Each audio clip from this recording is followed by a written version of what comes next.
ਹੁਣ ਪੰਜਾਬ ਦੀਆਂ ਤੋਪਾਂ ਦਾ ਮੂੰਹ ਹਮੇਸ਼ ਦਿੱਲੀ ਵੱਲ ਹੀ ਰਹਿਣਾ ਹੈ। ਸਦੀਆਂ ਤੋਂ ਪੰਜਾਬ ਦਿੱਲੀ ਦੀਆਂ ਤੀਰਾਂ ਦੀ ਜ਼ਦ ਵਿੱਚ ਸੀ, ਪਰ ਅੱਜ ਦਿੱਲੀ ਪੰਜਾਬ ਦੀਆਂ ਤੋਪਾਂ ਦੀ ਜ਼ਦ ਵਿੱਚ ਹੈ। ਪੰਜਾਬੀ ਕਹਾਣੀ ਵਾਗਾ ਦੂਜੀ ਕਿਸ਼ਤ। ਕਮਾਂਡਰ ਮੁਰਾਦ ਸਾਰੇ ਰਾਹ ਸਤਲੁਜ ਪਾਰ ਖਲੋਤੀ ਅੰਗਰੇਜ਼ੀ ਫੌਜ ਤੇ ਉਹਦੀ ਨਿਤ ਵੱਧਦੀ ਗਿਣਤੀ ਬਾਰੇ ਹੀ ਸੋਚਦਾ ਆਇਆ। ਅੱਜ ਵੀ ਇੱਕ ਕਿਸਾਨ ਦੇ ਭੇਸ ਵਿੱਚ ਪੂਰੇ 2 ਮਹੀਨੇ ਮਗਰੋਂ ਸਤਲੁਜ ਪਾਰ ਦਿੱਲੀ ਤੋਂ ਲੈ ਕੇ ਕਲਕੱਤੇ ਤੱਕ ਪੂਰੇ ਹਿੰਦੁਸਤਾਨ ਦੀਆਂ ਖਬਰਾਂ ਲੈ ਕੇ ਪਰਤਿਆ। ਉਹਦਾ ਕਾਲਾ ਝੋਲਾ ਕੁੱਲ ਹਿੰਦੁਸਤਾਨੇ ਖਿਲਰਿਆਂ ਈਸਟ ਇੰਡੀਆ ਕੰਪਨੀ ਦਿਆਂ ਅੱਡਿਆਂ ਤੇ ਛਾਉਣੀਆਂ ਦੇ ਹੱਥੀਂ ਲੀਕੇ ਨਕਸ਼ਿਆਂ ਨਾਲ ਭਰਿਆ ਹੋਇਆ ਸੀ, ਜਿਹੜੇ ਉਹਨੇ ਫਿਰਦਿਆਂ ਟੁਰਦਿਆਂ ਇਲਾਕੇ ਵੇਖਦਿਆਂ ਬਣਾਏ। ਦਰਿਆਓ ਪਾਰ ਗਸ਼ਤ ਕਰਦੇ ਫਿਰਦੇ ਲਾਲ ਕੋਟ ਵਾਲੇ ਘੋੜਸਵਾਰ ਤੇ ਅਸਲਾ ਬਰਦਾਰ ਅੰਗਰੇਜ਼ ਫੌਜੀਆਂ ਨੂੰ ਵੇਖਦਾ ਤਾਂ ਉਹਨੂੰ ਇੰਜੇ ਜਾਪਦਾ ਜਿਵੇਂ ਨਾਦਰ ਸ਼ਾਹ ਤੇ ਅਹਿਮਦ ਸ਼ਾਹ ਅਬਦਾਲੀ 7 ਸਮੁੰਦਰ ਪਾਰੋਂ ਅੰਗਰੇਜ਼ ਸਾਮਰਾਜੀਆਂ ਦਾ ਰੂਪ ਵਟਾ ਕੇ ਇੱਕ ਵਾਰੀ ਮੁੜ ਪੰਜਾਬ ਨੂੰ ਲੁੱਟਣ, ਉਜਾੜਨ ਤੇ ਲਹੂ ਲਾਨ ਕਰਨ ਲਈ ਉਹਦੀ ਧਰਤੀ ਉੱਤੇ ਪੈਰ ਰੱਖ ਚੁੱਕੇ ਨੇ। ਲਾਲ ਕੋਟਾਂ ਦਾ ਇਹ ਤੂਫਾਨ ਪੰਜਾਬ ਦੇ ਬੂਏ ਬਿਨਾਂ ਕਿਸੇ ਵਜ੍ਹਾ ਦੇ ਨਹੀਂ ਖੜਕਾ ਰਿਹਾ। ਉਹ ਸਾਰੇ ਰਾਹ ਇਹ ਸੋਚਦਾ ਆਇਆ, ਸਾਮਰਾਜੀ ਖਸਲਤਾਂ ਵਾਲੇ ਪਾਰੋਂ ਆਏ ਇਹ ਖਤਰਨਾਕ ਲੋਕ ਕੌਮਾਂ ਦੀ ਆਜ਼ਾਦੀ ਤੇ ਖੁਦਮੁਖਤਾਰੀ ਦੇ ਦੁਸ਼ਮਣ ਨੇ। ਭੋਏ ਤੇ ਵਸੀਲਿਆਂ ਉੱਤੇ ਕਬਜ਼ਾ ਕੀਤੇ ਤੇ ਕੌਮ ਨੂੰ ਗੁਲਾਮ ਬਣਾ ਕੇ ਉਹਨਾਂ ਦਾ ਇਸਤਹਿਸਾਲ ਕੀਤੇ ਬਿਨਾਂ ਜਿਉਂਦੇ ਨਹੀਂ ਰਹਿ ਸਕਦੇ। ਇਸ ਵੇਲੇ ਉਹਨਾਂ ਸਾਰੀ ਦੁਨੀਆ ਦਾ ਇਹ ਆਸ਼ਰ ਕਰ ਰੱਖਿਆ ਹੈ। ਉਹ ਇੱਕ ਨਵੀਂ ਤਰਜ਼ ਦੇ ਧਾੜਵੀ ਨੇ, ਜਿਹੜੇ ਵੰਡੋ ਤੇ ਰਾਜ ਕਰੋ ਦਾ ਕਾਲਾ ਝੰਡਾ ਚਾਈ ਕਾਲੀ ਰਾਤ ਵਿੱਚ ਉੱਠਣ ਵਾਲੀ ਕਾਲੀ ਹਨੇਰੀ ਬਣ ਕੇ ਆਪਣੀ ਰਾਹ ਵਿੱਚ ਆਉਣ ਵਾਲੀ ਹਰ ਕੌਮ ਤੇ ਦੇਸ਼ ਨੂੰ ਚਾਈ ਪੱਟੀ ਰੋੜੀ ਬੋੜੀ ਤੇ ਪੁੱਠਾ ਸਿੱਧਾ ਕੀਤੀ ਜਾਂਦੇ ਤੇ ਉਹਦੀ ਆਜ਼ਾਦੀ ਤੇ ਖੁਦਮੁਖਤਾਰੀ ਦੀ ਲਹੂ ਲਹਾਨ ਲਾਸ਼ ਦੇ ਸੀਨੇ ਵਿੱਚ ਯੂਨੀਅਨ ਜੈਕ ਦਾ ਬਰਛਾ ਠੋਕੀ ਜਾਂਦੇ ਨੇ। ਉਹ ਸਾਰੀ ਦੁਨੀਆ ਦੇ ਨਾਲ ਨਾਲ ਗਵਾਂਢੀ ਮੁਲਕ ਹਿੰਦੁਸਤਾਨ ਤੇ ਉਹਦੀ ਮੁਗਲ ਸਰਕਾਰ ਨੂੰ ਵੀ ਖਾ ਗਏ। ਹੁਣ ਉਹ ਆਜ਼ਾਦ ਤੇ ਖੁਦਮੁਖਤਾਰ ਪੰਜਾਬ ਉੱਤੇ ਦੰਦ ਤੇਜ਼ ਕੀਤੀ ਬੈਠੇ ਸਨ। ਪਰ ਅੱਗੋਂ ਪੰਜਾਬ ਦਾ ਸੂਰਮਾ ਬਾਦਸ਼ਾਹ ਰਣਜੀਤ ਸਿੰਘ ਸ਼ੀਆਂ ਵਾਂਗ ਸਤਲੁਜ ਪਾਰ ਬੈਠੇ ਅੰਗਰੇਜ਼ ਦੀ ਅੱਖ ਵਿੱਚ ਅੱਖ ਪਾ ਕੇ ਪੰਜਾਬ ਦਾ ਪੱਤਣ ਮਲ ਕੇ ਬੈਠਾ ਸੀ। ਨਾ ਉਹਨੇ ਕਦੀ ਆਪਣੀ ਅੱਖ ਝਮਕੀ ਤੇ ਨਾ ਕਦੀ ਸਾਮਰਾਜੀਆਂ ਨੂੰ ਸਤਲੁਜ ਟੱਪਣ ਦੀ ਜੁਰਤ ਹੋਈ। ਉਹ ਗੁਜ਼ਰੇ 40 ਵਰ੍ਹਿਆਂ ਤੋਂ ਅੰਗਰੇਜ਼ੀ ਹਿੰਦੁਸਤਾਨ ਦੇ ਵਜੂਦ ਲਈ ਖੌਫ, ਦਹਿਸ਼ਤ ਤੇ ਖਤਰੇ ਦੀ ਅਲਾਮਤ ਬਣਿਆ ਹੋਇਆ ਸੀ। ਉਹਦੀ ਸਿਆਣਪ, ਡਿਪਲੋਮੇਸੀ, ਤਿਆਰੀ ਤੇ ਹੁਸ਼ਿਆਰੀ ਨੇ ਮੱਕਾਰ ਤੇ ਸਾਜ਼ਿਸ਼ੀ ਸਾਮਰਾਜੀ ਜ਼ਿਹਨ ਨੂੰ ਜਕੜ ਕੇ ਰੱਖ ਦਿੱਤਾ, ਜਿਹਦੇ ਕਾਰਨ ਪੰਜਾਬ ਉੱਤੇ ਉਹਨਾਂ ਦਾ ਕੋਈ ਵਸ ਨਹੀਂ ਸੀ ਚੱਲ ਰਿਹਾ ਤੇ ਨਾ ਹੀ ਉਹਨਾਂ ਨੂੰ ਅਜੇ ਤੱਕ ਇੱਥੇ ਕੋਈ ਮੀਰ ਜਾਫਰ ਜਾਂ ਮੀਰ ਸਾਦਕ ਲੱਭ ਰਿਹਾ ਸੀ। ਜੇ ਉਹ ਇੱਕ ਪਾਸੇ ਅੰਗਰੇਜ਼ ਨੂੰ ਦੋਸਤੀ ਦੇ ਜੱਫੇ ਪਾਉਂਦਾ ਤੇ ਦੂਜੇ ਪਾਸੇ ਚੁੱਪ ਚੁਪੀਤੇ ਜਿਨ੍ਹਾਂ ਵਾਂਗ ਆਪਣੀ ਫੌਜੀ ਤਾਕਤ ਵਧਾਉਣ ਵਿੱਚ ਵੀ ਜੁਟਿਆ ਰਹਿੰਦਾ। ਅੰਗਰੇਜ਼ ਵੀ ਅੱਗੋਂ ਇਹ ਕਰ ਰਹੇ ਸਨ। ਪੰਜਾਬ ਦੀ ਜਦੀਦ ਅਸਲੇ ਨਾਲ ਮੁਸੱਲਾ ਤੇ ਮੁਨਜ਼ਮ ਫੌਜ ਈਸਟ ਇੰਡੀਆ ਕੰਪਨੀ ਦੀ ਇੰਡੀਅਨ ਆਰਮੀ ਜਾਂ ਪੂਰਬੀਆ ਫੌਜ ਦਾ ਬੂਥਾ ਬਣ ਜਵਾਬ ਸੀ। ਸਦੀਆਂ ਦੇ ਹਨੇਰੇ ਵਿੱਚ ਗਵਾਚੇ ਪੰਜਾਬ ਨੂੰ ਲੱਭ ਕੇ ਲਿਆਉਣ ਵਾਲਾ ਇਹ ਸੂਰਮਾ ਸਾਮਰਾਜੀਆਂ ਦੀ ਤਾਰੀਖ ਬਾਰੇ ਜਾਣਕਾਰੀ ਲੈਂਦਾ ਰਹਿੰਦਾ ਤੇ ਆਪਣੇ ਦੇਸ਼ ਦੀ ਆਜ਼ਾਦੀ ਤੇ ਖੁਦਮੁਖਤਾਰੀ ਬਾਰੇ ਹੱਦੋਂ ਵੱਧ ਹਸਾਸ ਤੇ ਫਿਕਰਮੰਦ ਰਹਿੰਦਾ। ਉਹਨੂੰ ਇਸ ਗੱਲ ਦਾ ਅੰਦਾਜ਼ਾ ਹੋ ਚੁੱਕਿਆ ਸੀ ਕਿ ਸਾਮਰਾਜ ਨਿਰੀ ਲੋਕਾਈ ਦੀ ਏਕਤਾ, ਗੋਲੀ ਦੀ ਸੱਟ ਤੇ ਫੌਜੀ ਤਾਕਤ ਦੀ ਜ਼ਬਾਨ ਸਮਝਦਾ ਹੈ ਤੇ ਇਹਨਾਂ ਤ੍ਰੈਵਾਂ ਸ਼ੈਵਾਂ ਦਾ ਉਸ ਵਾਫਰ ਬੰਦੋਬਸਤ ਕਰ ਰੱਖਿਆ ਸੀ। ਅੱਜ ਕੱਲ੍ਹ ਜਦੀਦ ਤਰਜ਼ ਤੇ ਉਸਾਰੀ ਉਹਦੀ ਫੌਜ ਖਾਸ ਦੀ ਇੱਕ ਰੈਜੀਮੈਂਟ ਨੇ ਅੰਗਰੇਜ਼ ਦੀਆਂ ਨੀਂਦਰਾਂ ਹਰਾਮ ਕਰ ਰੱਖੀਆਂ ਸਨ। ਕਮਾਂਡਰ ਮੁਰਾਦ ਨੂੰ ਰਣਜੀਤ ਸਿੰਘ ਨਾਲ ਤੇ ਮੇਜਰ ਮਟਕਾਫ ਵਿਚਾਲੇ ਅੱਖੀ ਵੇਖੀ ਹੋਣ ਵਾਲੀ ਉਹ ਮੁਲਾਕਾਤ ਨਹੀਂ ਸੀ ਵਿਸਰਦੀ, ਜਿਹਦੇ ਵਿੱਚ ਮੇਜਰ ਚਾਰਲਸ ਮਟਕਾਫ ਨੇ ਪੰਜਾਬ ਤੇ ਕੰਪਨੀ ਦੇ ਵਿਚਕਾਰ ਇੱਕ ਸਮਝੌਤੇ ਦੀ ਸਲਾਹ ਸਾਹਮਣੇ ਰੱਖੀ। ਰੂਸ ਤੇ ਫਰਾਂਸ ਦੇ ਖਤਰੇ ਦਾ ਮੁਕਾਬਲਾ ਕਰਨ ਲਈ ਪੰਜਾਬ ਸਰਕਾਰ ਤੇ ਈਸਟ ਇੰਡੀਆ ਕੰਪਨੀ ਵਿਚਕਾਰ ਸਮਝੌਤਾ ਹੋਣਾ ਚਾਹੀਦਾ ਹੈ। ਸਤਲੁਜ ਪਾਰ ਦਾ ਇਲਾਕਾ ਖਾਲੀ ਕਰ ਦਿਓ ਤੇ ਈਸਟ ਇੰਡੀਆ ਕੰਪਨੀ ਨਾਲ ਕਿਸੇ ਸਮਝੌਤੇ ਬਾਰੇ ਸੋਚਿਆ ਜਾ ਸਕਦਾ ਹੈ। ਰਣਜੀਤ ਸਿੰਘ ਨੇ ਅੱਗੋਂ ਸ਼ਰਤ ਰੱਖ ਦਿੱਤੀ। ਮੇਜਰ ਮਟਕਾਫ ਨੂੰ ਜਿਵੇਂ ਸੱਪ ਸੁੰਘ ਗਿਆ। ਜਦੋਂ ਮੇਜਰ ਮਟਕਾਫ ਨੇ ਦੂਜੀ ਵਾਰੀ ਫੇਰ ਆਪਣੀ ਗੱਲ ਦੁਹਰਾਈ ਤੇ ਰਣਜੀਤ ਸਿੰਘ ਉੱਠਿਆ ਤੇ ਬਾਹਰ ਜਾ ਕੇ ਆਪਣੇ ਘੋੜੇ ਉੱਤੇ ਸਵਾਰ ਹੋ ਗਿਆ। ਉਹਨੂੰ ਦੌੜਾਉਂਦਾ ਹੋਇਆ ਦੂਰ ਤੱਕ ਲੈ ਜਾਂਦਾ, ਫੇਰ ਪਰਤ ਆਉਂਦਾ ਤੇ ਫੇਰ ਘੋੜੇ ਨੂੰ ਦੌੜਾ ਕੇ ਦੂਰ ਤੱਕ ਲੈ ਜਾਂਦਾ। ਕਮਾਂਡਰ ਮੁਰਾਦ ਤੇ ਦੂਜੇ ਫੌਜੀ ਅਫਸਰਾਂ ਨਾਲ ਖਲੋਤਾ ਇਹ ਤਮਾਸ਼ਾ ਵੇਖ ਰਿਹਾ ਸੀ। ਘੋੜੇ ਉੱਤੇ ਸਵਾਰ ਰਣਜੀਤ ਸਿੰਘ ਆਪਣੇ ਆਪ ਕੋਲੋਂ ਇੱਕ ਇਹ ਸਵਾਲ ਵਾਰੋ-ਵਾਰ ਪੁੱਛਦਾ, ਸੁਲ੍ਹਾ ਜਾਂ ਜੰਗ? ਇਸ ਸਮਝੌਤੇ ਨੂੰ ਮੰਨ ਲਵਾਂ ਜਾਂ ਇਸ ਘੋੜੇ ਉੱਤੇ ਬਹਿ ਕੇ ਇਹਨਾਂ ਨਾਲ ਜਾ ਕੇ ਜੰਗ ਛੇੜ ਦਿਆਂ? ਫਿਰ ਉਹਨੇ ਆਪਣੇ ਇਲਾਕੇ ਆਜ਼ਾਦ ਕਰਾਉਣ ਲਈ ਈਸਟ ਇੰਡੀਆ ਕੰਪਨੀ ਨਾਲ ਜੰਗ ਦਾ ਫੈਸਲਾ ਕਰ ਲਿਆ, ਪਰ ਅੰਗਰੇਜ਼ ਉਹਨੂੰ ਸਫਾਰਤਕਾਰੀ ਰਾਹੀਂ ਓੜਕ ਇੱਕ ਸਮਝੌਤੇ ਲਈ ਰਾਜ਼ੀ ਕਰਨ ਵਿੱਚ ਕਾਮਯਾਬ ਹੋ ਗਏ। ਸਾਮਰਾਜੀਆਂ ਬਾਰੇ ਸੋਚਦਿਆਂ ਮੁਰਾਦ ਦਾ ਜ਼ਿਹਨ ਇੱਕ ਅਜਾਣੂ ਖੌਫ ਦੇ ਹਨੇਰੇ ਵਿੱਚ ਡੁੱਬ ਜਾਂਦਾ। ਇਹ ਖੌਫ ਜਿਹੜਾ ਬਾਰੂਦ ਬਣ ਕੇ ਉਹਦੇ ਪੂਰੇ ਵਜੂਦ ਅੰਦਰ ਖਿੰਡਦਾ ਜਾਂਦਾ, ਬਾਲਪਨ ਤੋਂ ਹੀ ਉਹਦੇ ਵਜੂਦ ਦਾ ਹਿੱਸਾ ਸੀ। ਉਹਦੀਆਂ ਅੱਖਾਂ ਅੱਗੇ ਧਾੜਵੀਆਂ ਹੱਥੋਂ ਉਜੜੇ ਉਹਦੇ ਵਸੇਬ ਦੀ ਮੂਰਤ ਹਰ ਵੇਲੇ ਰਹਿੰਦੀ। ਮੈਨੂੰ ਹਰ ਵੇਲੇ ਹਰ ਪਾਸੇ ਹਰ ਥਾਂ ਲੱਗੀਆਂ ਅੱਗਾਂ, ਸੜਦੀਆਂ ਆਬਾਦੀਆਂ, ਬਲਦੇ ਡੇਰੇ, ਸ਼ਹਿਰ ਤੇ ਪਿੰਡ ਗਿਰਾਂ, ਸਿਰੀਆਂ ਨਾਲ ਉਸਾਰੇ ਮੁਨਾਰੇ, ਰੁੱਖਾਂ ਨਾਲ ਟੰਗੀਆਂ ਤੇ ਗਲੀਆਂ ਵਿੱਚ ਪਈਆਂ ਸਿਰ ਵੱਡੀਆਂ ਲਹੂ ਚੋਂਦੀਆਂ ਬੇਵਾਰਸ ਲਾਸ਼ਾਂ, ਹਾਥੀਆਂ ਤੇ ਖਚਰਾਂ ਉੱਪਰ ਲੱਦੇ ਜਾਂਦੇ ਲੁੱਟੇ ਦਾਣੇ, ਅਗਵਾ ਕੀਤੇ ਸੰਗਲਾਂ ਨਾਲ ਬੰਨੇ ਕਿਤਾਰਾਂ ਵਿੱਚ ਡੰਗਰਾਂ ਵਾਂਗ ਖਿੱਚਦੇ ਕਾਬਲ ਕੰਧਾਰ ਦੇ ਬਾਜ਼ਾਰ ਵਿਕਣ ਲਈ ਜਾਂਦੇ ਬਾਲ ਕੁੜੀਆਂ ਤੇ ਜ਼ਨਾਨੀਆਂ, ਆਦਮਖੋਰ ਧਾੜਵੀ ਲਸ਼ਕਰੀਆਂ ਕੋਲੋਂ ਆਪਣੀ ਇੱਜ਼ਤ ਪੱਤ ਬਚਾਉਣ ਲਈ ਖੂਹਾਂ ਵਿੱਚ ਛਾਲਾਂ ਮਾਰਦੀਆਂ ਤੇ ਗਲੀਆਂ ਵਿੱਚ ਨੰਗੇ ਪੈਰੀ ਤੇ ਨੰਗੇ ਸਿਰ ਚੀਕਾਂ ਮਾਰਦੀਆਂ ਨੱਸਦੀਆਂ ਮਾਵਾਂ ਭੈਣਾਂ ਤੇ ਧੀਆਂ, ਵੱਡੇ ਰੁੱਖ, ਉਜੜੇ ਖੇਤ, ਕੁੱਠੇ ਡੰਗਰ, ਸਿਰਾਂ ਵਿੱਚ ਮਿੱਟੀ ਪਾਉਂਦੇ ਰੋਂਦੇ ਕੁਰਲਾਉਂਦੇ ਬਾਬੇ, ਵੈਣ ਪਾਉਂਦੀਆਂ ਮਾਈਆਂ, ਸੁਰਖ ਅਸਮਾਨ ਵਿੱਚ ਉੱਡਦੀਆਂ ਡੈਣਾਂ ਵਾਂਗ ਚੀਕਾਂ ਮਾਰਦੀਆਂ, ਹੇਠਾਂ ਪਈਆਂ ਲਾਸ਼ਾਂ ਵੱਲ ਚੁੰਝਾਂ ਕੱਢ ਕੇ ਝਪਟੇ ਮਾਰਦੀਆਂ ਗਿਰਜਾਂ, ਰੋਂਦੀ ਵਾਹ, ਕੁਰਲਾਉਂਦੇ ਰੁੱਖ, ਫੜਕਦੇ ਪਖੇਰੂ, ਲਹੂ ਲਹੂ ਧਰਤੀ, ਜਬਰ ਦੀਆਂ ਹਨੇਰੀਆਂ, ਕਹਿਰ ਦੇ ਝੱਖੜ, ਗੁਲਾਮੀ ਦੇ ਖੌਫ ਦੇ ਹਨੇਰੇ, ਆਸਾਂ ਦੇ ਸੁੱਕਦੇ ਦਰਿਆ, ਉਮੀਦਾਂ ਦੇ ਡੁੱਬਦੇ ਸਮੁੰਦਰ, ਸਾਮਰਾਜੀਅਤ ਦੇ ਹਨੇਰੇ ਜੰਗਲ ਵਿੱਚ ਗਵਾਚਦੀ ਆਜ਼ਾਦੀ। ਮੈਨੂੰ ਇਹ ਸਭ ਕੁਝ ਕਿਉਂ ਇੰਝ ਦਿਸਦਾ ਹੈ? ਦੂਜੇ ਲੋਕ ਕਿਉਂ ਨਹੀਂ ਇਹ ਸਾਰਾ ਕੁਝ ਵੇਖ ਸਕਦੇ? ਉਹ ਜਿੱਥੇ ਖਲੋਤਾ ਹੁੰਦਾ ਉਹਨੂੰ ਭੋਏ ਆਪਣੇ ਪੈਰਾਂ ਹੇਠੋਂ ਰਿਸ਼ਕਦੀ ਤੇ ਆਪਣੇ ਚਾਰ ਚੁਫੇਰੇ ਘੁੰਮਦੀ ਜਾਪਦੀ। ਉਹਦੀਆਂ ਅੱਖਾਂ ਅੱਗੇ ਹਨੇਰਾ ਆ ਜਾਂਦਾ ਤੇ ਉਹ ਸਿਰ ਫੜ ਕੇ ਬਹਿ ਜਾਂਦਾ। ਗੁਲਾਮੀ ਵਿੱਚ ਜਾਣ ਦੇ ਖੌਫ ਨਾਲੋਂ ਵੱਡਾ ਕੋਈ ਖੌਫ ਨਹੀਂ ਹੁੰਦਾ। ਕਬਜ਼ਾ ਕਰਨ ਵਾਲੇ ਸਭ ਤੋਂ ਪਹਿਲਾਂ ਗੁਲਾਮ ਕੌਮ ਦੀ ਅਣਖ ਨੂੰ ਮਾਰਨ ਲਈ ਉਹਦੀ ਇੱਜ਼ਤ ਪੱਤ ਨੂੰ ਹੱਥ ਪਾਉਂਦੇ ਨੇ ਤੇ ਉਹਦੀ ਨਸਲ ਗੰਦੀ ਕਰਦੇ ਨੇ। ਉਹ ਲਾਲ ਕੋਟਾਂ ਵਾਲਿਆਂ ਨੂੰ ਤੱਕਦਾ ਇਹ ਸੋਚਦਾ।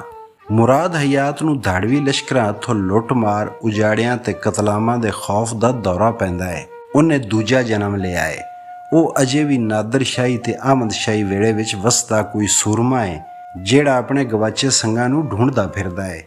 ਪੰਜਾਬ ਦੇ ਬੂਹੇ ਧਾੜਵੀਆਂ ਉੱਪਰ ਸਿੱਖਾਂ ਹਮੇਸ਼ ਲਈ ਬੰਦ ਕਰ ਦਿੱਤੇ।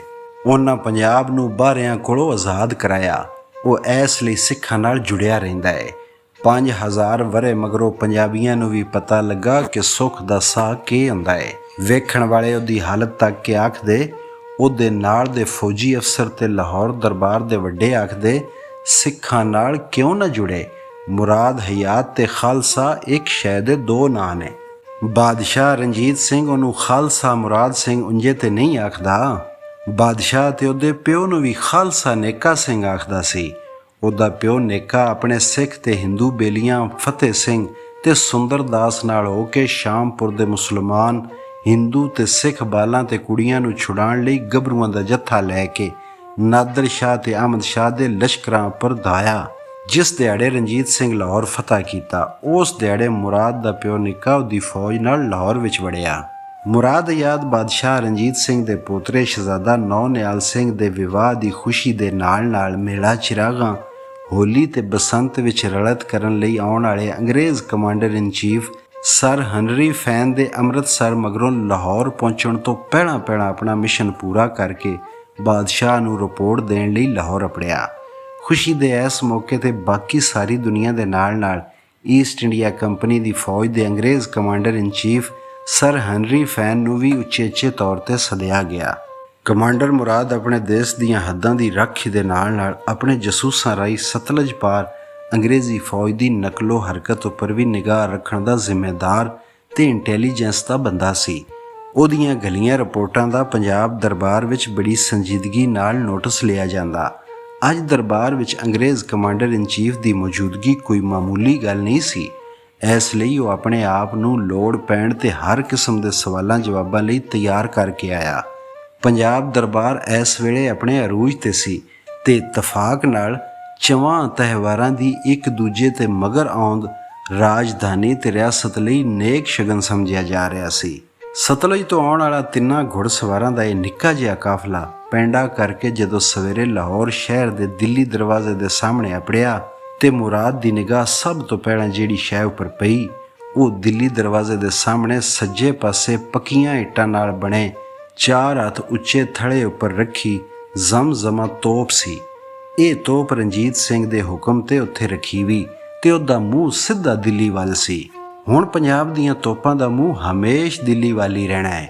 ਸਦੀਆਂ ਤੋਂ ਪੰਜਾਬ ਦਿੱਲੀ ਦਿਆਂ ਤੀਰਾਂ ਦੀ ਜ਼ਦ ਵਿੱਚ ਸੀ, ਪਰ ਅੱਜ ਦਿੱਲੀ ਪੰਜਾਬ ਦੀਆਂ ਤੋਪਾਂ ਦੀ ਜ਼ਦ ਵਿੱਚ ਹੈ। ਹੁਣ ਜਿਸ ਦਿਹਾੜੇ ਵੀ ਚੱਲੀ ਐਸ ਬੰਗੀਆਂ ਦੀ ਤੋਪ ਨੇ ਦਿੱਲੀ ਨੂੰ ਉਡਾ ਕੇ ਰੱਖ ਦੇਣਾ ਹੈ। ਮੁਰਾਦ ਬੰਗੀਆਂ ਦੀ ਤੋਪ ਨੂੰ ਵੇਖ ਕੇ ਆਪਣੇ ਆਪ ਨਾਲ ਗੱਲ ਕਰਦਾ ਹੱਸਿਆ ਕਿ ਵੇਲਾ ਆ ਗਿਆ। ਕੁਝ ਲੋਕ ਤੋਪਾਂ ਤੋਂ ਘੱਟ ਕੋਈ ਦੂਜੀ ਜ਼ੁਬਾਨ ਹੀ ਨਹੀਂ ਸਮਝਦੇ, ਤੇ ਜ਼ੁਬਾਨ ਵੀ ਕਿਹੜੀ ਬਰੂਦ ਦੀ, ਅੱਗ ਦੀ ਜਿਹੜੀ ਸਾੜ ਕੇ ਸੁਆਹ ਕਰ ਦੇਵੇ। ਉਸ ਵੇਲੇ ਸਵੇਰ ਦਾ ਸੂਰਜ ਲਾਹੌਰ ਉੱਪਰ ਚੜ੍ਹ ਚੁੱਕਿਆ ਸੀ। ਕਾਫਲਾ ਦੂਰ ਦਾ ਪੈਂਡਾ ਕਰਕੇ ਆਇਆ ਸੀ। ਘੋੜੇ ਤੇ ਘੁੜਸਵਾਰ ਥਕੇੜੇ ਦੇ ਮਾਰੇ ਲੱਗਦੇ ਸਨ, ਪਰ ਆਪਣਿਆਂ ਚਿਹਰਿਆਂ ਉੱਪਰ ਉਹ ਇਸ ਥਕੇੜੇ ਦਾ ਇਜ਼ਹਾਰ ਆਪਣੀਆਂ ਮੁਸਕਰਾਹਟਾਂ ਵਿੱਚ ਲੁਕਾਉਣ ਦੀ ਨਾਕਾਮ ਕੋਸ਼ਿਸ਼ ਵੀ ਕਰ ਰਹੇ ਸਨ। ਫੌਜ ਦੀ ਟ੍ਰੇਨਿੰਗ ਹੀ ਕੁਝ ਇਸ ਤਰ੍ਹਾਂ ਦੀ ਹੁੰਦੀ ਹੈ ਕਿ ਜੰਗ ਦੇ ਮੈਦਾਨੇ 'ਚ ਸਿਪਾਹੀ ਮਰ ਵੀ ਰਿਹਾ ਹੋਵੇ ਤਾਂ ਵੀ ਉਹਨੂੰ ਯਕੀਨ ਨਹੀਂ ਹੁੰਦਾ ਕਿ ਉਹ ਮਰ ਰਿਹਾ ਹੈ, ਸਗੋਂ ਉਹਨੂੰ ਇੰਜੇ ਜਾਪਦਾ ਹੈ ਜਿਵੇਂ ਉਹ ਅਜੇ ਵੀ ਆਪਣੇ ਦੁਸ਼ਮਣ ਨਾਲ ਹੀ ਲੜ ਰਿਹਾ ਹੈ। ਉਹ ਆਪ ਨਹੀਂ, ਉਹਦਾ ਦੁਸ਼ਮਣ ਹੀ ਮਰ ਰਿਹਾ ਹੈ। ਬੰਦ ਦਰਵਾਜ਼ੇ ਉੱਪਰ ਹੁਸ਼ਿਆਰ ਖਲੋਤੇ ਪਹਿਰੇਦਾਰਾਂ ਦੇ ਅਫਸਰ ਦਰਸ਼ਨ ਸਿੰਘ ਨੇ ਕਮਾਂਡਰ ਮੁਰਾਦ ਨੂੰ ਦੂਰੋਂ ਪਛਾਣ ਲਿਆ। ਉਹਨਾਂ ਨੂੰ ਪਤਾ ਸੀ ਦਿੱਲੀ ਦਰਵਾਜ਼ੇ ਵੱਲ ਉੱਡਦਾ ਆਉਂਦਾ ਕਾਫਲੇ ਦਾ ਮੋਹਰੀ ਉਹਦੇ ਮਹਿਕਮੇ ਦਾ ਵੱਡਾ ਅਫਸਰ ਹੈ। ਘੋੜ ਸਵਾਰਾਂ ਜਦੋਂ ਦਿੱਲੀ ਦਰਵਾਜ਼ੇ ਦੇ ਵਿਚਕਾਰ ਬਣੇ ਵੱਡੇ ਤੇ ਭਾਰੇ ਤਾਕਾਂ ਵਾਲੇ ਬੂਹੇ ਦੀ ਡਿਊਟੀ ਸਾਹਮਣੇ ਅੱਪੜ ਕੇ ਆਪਣੀਆਂ ਘੋੜਿਆਂ ਦੀਆਂ ਵਾਗਾਂ ਖਿੱਚੀਆਂ ਤਾਂ ਦਰਵਾਜ਼ੇ ਉੱਪਰ ਮੌਜੂਦ ਹੁਸ਼ਿਆਰ ਖਲੋਤੇ 15-20 ਹਥਿਆਰਬੰਦ ਪਹਿਰੇਦਾਰਾਂ ਤੇ ਉਹਨਾਂ ਦੇ ਅਫਸਰ ਨੇ ਆਉਣ ਵਾਲੇ ਆਪਣੇ ਅਫਸਰ ਨੂੰ ਸੁਝਾਣ ਕੇ ਸਲੂਟ ਮਾਰਿਆ। ਸ਼ਹਿਰ ਦੇ 14 ਦਰਵਾਜ਼ਿਆਂ ਦੀ ਰਾਖੀ ਕਰਨ ਵਾਲੀ ਗਾਰਡ ਵੀ ਮੁਰਾਦ ਦੀ ਜ਼ਿੰਮੇਦਾਰੀਆਂ ਵਿੱਚੋਂ ਇੱਕ ਸੀ। ਕਰਨਲ ਮੁਰਾਦ ਯਾਦ ਸਰਕਾਰ ਸ਼ਹਿਰ ਦੀ ਫਸੀਲ ਦੇ ਸਭ ਤੋਂ ਵੱਡੇ ਦਰਵਾਜ਼ੇ ਖਲਤੇ ਦਰਮਿਆਨੇ ਕੱਦ ਬੁੱਤ ਤੇ ਨੀਲੀ ਵਰਦੀ ਵਾਲੇ ਉਹਦੇ ਨਾਇਬ ਅਫਸਰ ਦਰਸ਼ਨ ਸਿੰਘ ਨੇ ਉਹਦਾ ਬੜੀ ਗਰਮਜੋਸ਼ੀ ਨਾਲ ਸਵਾਗਤ ਕੀਤਾ। ਦਰਸ਼ਨ ਸਿੰਘ ਆਪ ਵੀ ਖੁਫੀਆ ਮਹਿਕਮੇ ਦਾ ਬੰਦਾ ਸੀ। ਸ਼ਹਿਰ ਦੇ 14 ਦਰਵਾਜ਼ਿਆਂ ਤੋਂ ਆਵਾਜਾਈ ਦੀ ਖਬਰਸਾਰ ਰੱਖਣਾ ਉਹਦੀ ਜ਼ਿੰਮੇਦਾਰੀ ਸੀ। ਉਹ ਬਾਹਰੋਂ ਆਉਣ ਵਾਲੇ ਅਫਸਰਾਂ ਦਾ ਜ਼ਾਤੀ ਤੌਰ ਤੇ ਜਾਣੂ ਹੋਣ ਮਗਰੋਂ ਵੀ ਉਹਨਾਂ ਦੀ ਸਰਕਾਰੀ ਸ਼ਨਾਖਤ ਵੇਖਣੋਂ ਨਾ ਵਲਾਉਂਦਾ। ਉਹਨੇ ਘੋੜੇ ਉੱਪਰ ਸਵਾਰ ਸੀਨਾ ਤਾਣ ਕੇ ਹੁਸ਼ਿਆਰ ਬੈਠੇ ਅਫਸਰ ਤੇ ਉਹਦੇ ਦੋਵਾਂ ਜਵਾਨਾਂ ਨੂੰ ਵਾਰੀ-ਵਾਰੀ ਬੜੇ ਗੋਹ ਨਾਲ ਤੱਕਿਆ। ਮੁਰਾਦ ਹਯਾਤ ਨਾਲ ਉਹਦੀ ਯਾਰੀ ਸੀ। ਉਹਨੂੰ ਪਤਾ ਸੀ ਕਿ ਉਹਦਾ ਘੋੜਸਵਾਰ ਅਫਸਰ ਆਪਣੀਆਂ ਕਾਲੀਆਂ ਤੇ ਚਮਕਦਾਰ ਅੱਖਾਂ ਨਾਲ ਉਹਨੂੰ ਆਪਣੀ ਡਿਊਟੀ ਕਰਦਿਆਂ ਉਹਦੀ ਫਰਜ਼ ਸ਼ਨਾਸੀ ਦੀ ਪਰਖ ਪੜਚੋਲ ਕਰ ਰਿਹਾ ਹੈ ਤੇ ਥੋੜੀ ਜਿਹੀ ਗਲਤੀ ਤੇ ਉਹਨੂੰ ਕੋਈ ਨਾ ਕੋਈ ਸਵਾਲ ਪੁੱਛ ਸਕਦਾ ਹੈ, ਜਿਹੜਾ ਆਪਣੇ ਆਲ ਦੁਆਲੇ ਮੌਜੂਦ ਹਰ ਸ਼ੈ ਨੂੰ ਆਪਣੀਆਂ ਬੇਚੈਨ ਅੱਖਾਂ ਨਾਲ ਘੂਰਨ ਦਾ ਆਦੀ ਵੀ ਸੀ। ਦਰਸ਼ਨ ਸਿੰਘ ਨੇ ਅਗਾਂਹ ਵੱਧ ਕੇ ਆਪਣੇ ਅਫਸਰ ਨਾਲ ਹੱਥ ਮਿਲਾਇਆ ਤੇ ਪਹਿਰਾਦਾਰਾਂ ਨੂੰ ਦਰਵਾਜ਼ਾ ਖੋਲ੍ਹਣ ਦਾ ਹੁਕਮ ਦਿੱਤਾ। ਮੁਰਾਦ ਦੀਆਂ ਨਿਗਾਹਾਂ ਦਰਵਾਜ਼ੇ ਉੱਪਰ ਬਣੀ 2 ਮੰਜ਼ਲਾ ਇਮਾਰਤ ਨੂੰ ਤੱਕ ਰਹੀਆਂ ਸਨ, ਜਿਹਨੂੰ ਅਕਬਰ ਨੇ ਬਣਵਾਇਆ ਸੀ। ਇਸ ਦਰਵਾਜ਼ਿਓਂ ਨਿਕਲਣ ਵਾਲੀ ਸੜਕ ਵੀ ਸਿੱਧੀ ਦਿੱਲੀ ਜਾਂਦੀ। ਦਰਵਾਜ਼ੇ ਦੇ ਦੋਵਾਂ ਪਾਸੇ 3-3 ਕਮਰੇ ਬਣੇ ਸਨ। ਦੂਜੀ ਮੰਜ਼ਲ ਉੱਪਰ 6 ਕਮਰੇ ਤੇ ਇੱਕ ਵੱਡਾ ਕਮਰਾ ਬਣਿਆ ਸੀ, ਜਿਹੜਾ ਅਰਜ਼ੀ ਕੈਦਖਾਨੇ ਦਾ ਕੰਮ ਵੀ ਦਿੰਦਾ। ਜਿਹਦੀਆਂ ਲੋਹੇ ਦੀਆਂ ਸੀਖਾਂ ਲੱਗੀਆਂ ਬਾਰੀਆਂ ਵਿੱਚੋਂ ਉਹਨੂੰ 2 ਬਲਦੀਆਂ ਅੱਖਾਂ ਆਪਣੇ ਵੱਲ ਘੂਰਦੀਆਂ ਦਿਸੀਆਂ। ਉਹਨਾਂ ਅੱਖਾਂ ਵਿੱਚ ਵਹਿਸ਼ਤ ਸੀ, ਜਿਵੇਂ ਉਹ ਝਮਕਣ ਭੁੱਲ ਗਈਆਂ ਸਨ। ਪਤਾ ਨਹੀਂ ਕਿਹੜਾ ਬਦਨਸੀਬ ਏ, ਕਿਉਂ ਕੈਦ ਏ। ਸਦੀਆਂ ਤੋਂ ਪਤਾ ਨਹੀਂ ਕੌਣ ਤਕਦੀਰ ਦੇ ਗੇੜੇ ਵਿੱਚ ਆ ਕੇ ਦਿੱਲੀ ਦਰਵਾਜ਼ੇ ਦੇ ਉੱਪਰ ਬਣੇ ਇਸ ਕੈਦਖਾਨੇ ਵਿੱਚ ਅੱਡੀਆਂ ਰਗੜਦਿਆਂ ਅਜ਼ੀਅਤਨਾਕ ਵੇਲਾ ਗੁਜ਼ਾਰ ਚੁੱਕਿਆ ਸੀ। ਕੋਈ ਪਤਾ ਨਹੀਂ ਸੀ ਇੱਥੋਂ ਕੌਣ ਜਿਉਂਦਾ ਨਿਕਲਿਆ ਤੇ ਕਿੱਦੀ ਲਾਸ਼ ਵੀ ਉਹਦੇ ਵਾਰਸਾਂ ਨੂੰ ਨਾ ਲੱਭੀ। ਉਹਨੇ ਸੋਚਦਿਆਂ ਕੈਦੀ ਦੇ ਚਿਹਰੇ ਤੋਂ ਨਜ਼ਰਾਂ ਫੇਰ ਲਈਆਂ। ਮੁਰਾਦ ਦਿੱਲੀ ਦਰਵਾਜ਼ੇ ਉੱਪਰ ਬਣੀ ਇਮਾਰਤ ਨੂੰ ਤੱਕਣ ਲੱਗ ਪਿਆ। ਅਕਬਰ ਦੇ ਵੇਲੇ ਦੀਆਂ ਮਿਹਰਾਬਾਂ ਤੇ ਦਰਵਾਜ਼ੇ ਅਜੇ ਵੀ ਅਸਲੀ ਹਾਲਤ ਵਿੱਚ ਖਲੋਤੇ ਇੰਜ ਜਾਪਦੇ ਸਨ ਜਿਵੇਂ ਕੱਲ੍ਹ ਇੱਥੇ ਲੱਗੇ ਨੇ। ਮੁਗਲ ਆਜ਼ਮ ਨੇ ਇਹ ਦਰਵਾਜ਼ਾ ਇੰਨਾ ਪੱਕਾ ਬਣਵਾਇਆ ਕਿ ਚੜੀ ਕਾਂਗ ਵੀ ਇਹਨੂੰ ਰੋੜਨ ਵਿੱਚ ਨਾਕਾਮ ਹੋ ਜਾਂਦੀ। ਵੇਲੇ ਨੇ ਇਸ ਦਰਵਾਜ਼ੇ ਅੰਦਰੋਂ ਵੱਡੀਆਂ ਹਸਤੀਆਂ, ਬਾਦਸ਼ਾਹਾਂ, ਸ਼ਹਿਨਸ਼ਾਹਾਂ, ਰਾਜਿਆਂ, ਮਹਾਰਾਜਿਆਂ, ਰਾਣੀਆਂ, ਸ਼ਹਜ਼ਾਦੇ, ਸ਼ਹਜ਼ਾਦੀਆਂ, ਸਿਪਾਹ ਸਲਾਰਾਂ, ਸੂਰਮਿਆਂ, ਆਲਮਾਂ, ਫਾਜ਼ਲਾਂ, ਸੂਫੀਆਂ, ਲਿਖਾਰੀਆਂ, ਸ਼ਾਇਰਾਂ, ਫਨਕਾਰਾਂ, ਗਾਇਕਾਂ, ਮੌਸੀਕਾਰਾਂ, ਦਰਵੇਸ਼ਾਂ, ਮਲੰਗਾਂ, ਜੋਗੀਆਂ, ਸਾਧੂਆਂ, ਲਸ਼ਕਰੀਆਂ, ਹਮਲਾ ਆਵਰਾਂ, ਧਾੜਵੀਆਂ, ਸ਼ਾਹੀ ਸਵਾਰੀਆਂ ਤੇ ਪਤਾ ਨਹੀਂ ਕਿਹਨੂੰ ਲੱਗਦਿਆਂ ਸ਼ਾਹੀ ਕਿਲੇ ਜਾਂਦਿਆਂ ਤੇ ਅੰਦਰੂਨ ਸ਼ਹਿਰ ਵਿੱਚ ਵੜਦਿਆਂ ਤੇ ਨਿਕਲਦਿਆਂ ਤੱਕਿਆ। ਪਰ ਉਹ ਸਾਰੇ ਕਿੱਧਰ ਗਏ? ਤਾਰੀਖ ਦਿਆਂ ਵਰਕਿਆਂ ਵਿੱਚ ਕਿੱਧਰ ਗਵਾਚ ਗਏ? ਪਰ ਦਿੱਲੀ ਦਰਵਾਜ਼ਾ ਤੇ ਲਾਹੌਰ ਸ਼ਹਿਰ ਤੇ ਅੱਜ ਵੀ ਉੱਥੇ ਹੀ ਖਲੋਤਾ ਹੈ। ਕੱਲ ਮੇਰੀ ਥਾਵੇਂ ਕੋਈ ਹੋਰ ਇਸ ਬੂਹੇ ਲੰਘ ਕੇ ਸ਼ਾਹੀ ਕਿਲੇ ਵੱਲ ਜਾ ਰਿਹਾ ਹੋਣਾ ਹੈ। ਉਹ ਖਲੋਤਾ ਸੋਚਦਾ। ਵਕਤ ਦਾ ਵਗਦਾ ਦਰਿਆ ਸਭ ਕੁਝ ਰੋੜ ਕੇ ਲੈ ਜਾਂਦਾ ਹੈ। ਜੇ ਪਿੱਛੇ ਕੁਝ ਰਹਿ ਜਾਂਦਾ ਹੈ ਤੇ ਉਹ ਨਿਰਾ ਵਕਤ ਹੈ। ਖਬਰੇ ਵਕਤ ਆਪ ਹੀ ਰੱਬ ਹੈ, ਜਿਹੜਾ ਕਿਸੇ ਦੇ ਵੱਸ ਨਹੀਂ। ਅਚਣਚੇਤੀ ਉਹਦੀਆਂ ਸੋਚਾਂ ਵਿੱਚ ਮੁਦਾਖਲਤ ਹੋਈ। ਰੱਬ ਦੀਆਂ ਰੱਬ ਜਾਣੇ, ਬੰਦਾ ਨਾ ਜਾਣੇ ਕੋ। ਉਹਨੂੰ ਆਪਣੀ ਕੰਡ ਮਗਰੋਂ ਅਚੇਤੀ ਇੱਕ ਅਜਾਣੂ ਜਿਹੀ ਆਵਾਜ਼ ਆਈ। ਉਸ ਪਰਤ ਕੇ ਤੱਕਿਆ। ਦਰਵਾਜ਼ੇ ਤੋਂ ਪਰਾਂ ਹਟ ਕੇ ਇੱਕ ਮਲੰਗ ਇਕੱਲਾ ਧੂਣੀ ਦੁਖਾਈ ਬੈਠਾ ਆਪਣੇ ਆਪ ਨਾਲ ਉੱਚੀਆਂ ਗੱਲਾਂ ਪਿਆ ਕਰਦਾ ਸੀ।